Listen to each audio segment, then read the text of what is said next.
வணக்கம் உறவுகளே. நான் பிரண்டை சட்னி அரைக்கிறதுக்கு பிரண்டை க்ளீன் பண்ணி வச்சுக்கிறேன். மல்லித்தலை, கருப்புளுந்து, கடலைப்பருப்பு, புளி கொஞ்சமாக இருந்தால் போதும், கல் உப்பு, தேங்காய், பூண்டு, வெள்ளைப்பூண்டு, சின்ன வெங்காயம், வரமிளகாய், இதையெல்லாம் எண்ணெயில் நல்லா பொரித்து எடுத்து அரைச்சிட்டு வரேன்.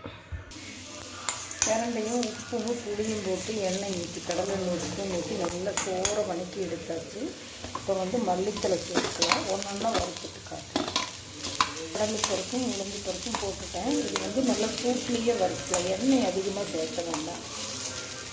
வெங்காயம், பூண்டு, தேங்காய், வரமிளகாய் எல்லாம் ஒன்றா சேர்த்திட்டேன். இப்படி வணக்கினால போதுமானது. வணக்கி அரைச்சிட்டு வந்துட்டுக்காங்க. பிரண்டை சட்னி அரைச்சாச்சு பாருங்கள், சூப்பர் டேஸ்ட்டாக இருக்குது. நான் வாயில் வச்சு பார்த்தேன்.